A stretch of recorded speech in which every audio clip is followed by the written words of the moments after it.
Alright, welcome back everybody to our YouTube channel BTCTV, and we continue to do videos about blockchain companies, about different interviews, and today we have again exclusive interview with CEO of ITech Solidus company. Paul is right now with me on the line. Thanks Paul for coming to our TV show. Thank you for having me again.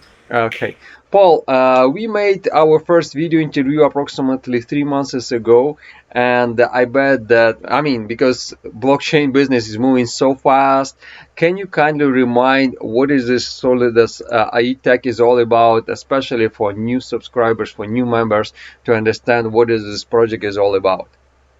Sure. So Solidus AI Tech is the world's first artificial intelligence token that can be used to purchase high performance computing power and also AI as a service via the infrastructure as a service platform that we're currently building. And the idea behind it is that we have a token attached to the platform and the HPC center. The token is called ATEC token, and it can be used to either rent the hash power that we generate from the HPC center, and it can also be used to license AI as a service software applications. The idea is that we'll give a discount to companies or individuals that use the token to buy the service, and we will also be burning a proportion of those tokens each quarter, meaning that we are a deflationary project. The ultimate goal is that we have currently 10 billion in circulation, and we want to reduce that to 5 billion in the coming years. So the more people that use the token to buy the service will speed up the process of the tokens being burnt, and obviously the deflationary aspect of it. Wow, nice. Can you also explain why you started this project, and what is really the problem right now, especially in European Union, for such big data facilities? Yeah, so in Europe, there is a significant lack and a demand for HPC centers. So the facts are that European-based countries consume a third of the world's HPC power, whilst only producing 5% of it.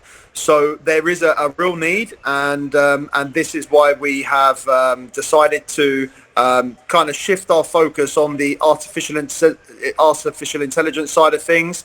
The way that we started back in 2017 was as a Ethereum mining company, and we've been very successful in mining Ethereum for a number of years now. But we was looking at the roadmap, and we was kind of seeing that the profitability levels were not as good as when we first started. And we don't see vision in mining Ethereum for many, many years. So we kind of had to change things and shift our focus on artificial intelligence, which is a market growth compound annual of 40.8% per annum. So it's a growing market, and I think by 2028 the market will be worth close to $1 trillion. Wow. So we're in a growing market, and this is a good place to be, and that's why we decided to move into that particular area. Okay, cool. Paul, we made last time your video interview approximately 3 months ago, when you just only, I think, started with round 1 of investing, right, pre-sale. Now, can you tell us more about how it's going on right now and what has been done with the project during the last 3 months? So, okay, I think when we spoke previously, we was perhaps in our private sale. Yes. So we completed the private sale at the end of December. We raised around 4.35 million, and currently we're at about 6.3 million. So it's been going pretty well. Market conditions haven't been favorable for any crypto projects. I feel that a lot of investors are kind of waiting for the markets to recover before acting and making new investments. But we still have investment coming through, and we have now just recently opened up to institutional investors, venture capitalists and family offices, and that was only very recently. So currently I'm away in Dubai. We had a series of expos that we were attending here. We have the blockchain summit that we have a stand at tomorrow and on Thursday.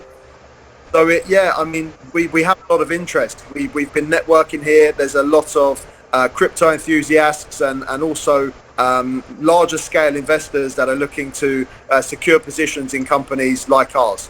I see. Cool. Okay, so now let's talk about. We spoke about what is the project about, what has been done, and what is next is going to be with your project during, for example, during the next couple months, and long-term perspective, for example, during the next couple years. Yeah, so at the moment we are building our staking platform as we offer staking rewards for individuals that lock their tokens up. So that's currently being built. We are developing some NFTs as well. And the idea behind the NFTs is that that they will be programmed to go into the metaverse in the future. So we're also building metaverse as well. The NFTs can be also staked rewards in the ATEC token, but in order to be whitelisted for one of our NFTs, you will have to own ATEC tokens. So the minimum purchase level is $500. We're not releasing many of the NFTs. They're basically AI meta bots. So Okay. we're not sure on the exact amount that we're going to be releasing. But it's going to be a very low level in comparison to what a lot of NFT drops do decide to list. Okay, cool. I see at your website that your soft cap is 8 millions. So do you believe that you still can raise them and like that? Yeah. So we have European funding. We have a grant. We have not been able to draw down on the grant because of some political matters, but we have been informed now that within the next 45 days that we will be able to start drawing down on the funds. The grant is for around 3.6 million euros. So that will actually take us way beyond our soft cap. So we've pretty much hit it or superseded it. But again, we don't want to be putting that on our numbers on the website until, of course, we've drawn down at least some funds from the platform. So the hard cap, 42.8 million. The closer we get to that, the better. We can operate the business on a smaller scale with the 8.1 million. So the data center can be completed. We have some internal parts that need to be installed, the ventilation, the cabling, the HPC servers and cabinets, the infrastructure as a service platform, of course, can be built within those funds. So we'll operate on a smaller scale, but the goal is to get as close to the 42.8 because that will allow us to buy more HPC servers and cabinets, and that will ultimately allow us to service more contracts, which will then help us to generate more revenue. And in fact, when we get to the 42.8 million, we will then be classed as one of the top HPC centers in Europe. The vision of the company is to become the largest HPC center in Europe. And I would say we want to achieve that goal within the next couple of years. But the ultimate goal is to become one of the top in the top 10 globally within the next 5 years. So we aim to build more data centers in Europe. But we're going to use this first one as our blueprint for any future data centers that we build. Okay, Paul, excellent. Really exciting about your project, about how it is going with your project and your success. Now, if you would love to say something to our community, it is right now the perfect time to do this one. So I will leave it to you. Yeah, so if anybody is open or interested in purchasing tokens, you can do so by visiting ai-tech.io.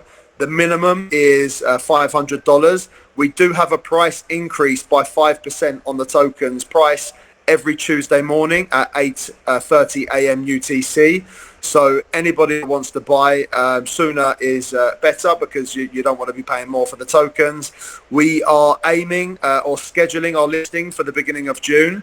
But again, that is all dependent on market conditions. So we have a number of reputable launch pads that have been scheduled between now and June. I believe we have between 5 and 7 launch pads that we have confirmed, and some still need confirming. And we are also in talks with a number of different centralized exchanges tier 1, tier 2, and then some smaller ones. We're yet to decide exactly which ones we're going to be going on, but we've been accepted by a number of them to list. We will also be listing on Uniswap, and we will have liquidity there as well. So we've got a lot going on. Everything's kind of there, scheduled, but again, we don't want to be listing the project when the market's flat. Naturally, we want to be listing when it's looking a little bit more bullish and there's more volume there for us. Okay. Thanks, Paul, again for coming to our TV show. I just wanted to add, don't forget to subscribe to our YouTube channel BTCTV. Thanks for watching this video, and see you in the next one.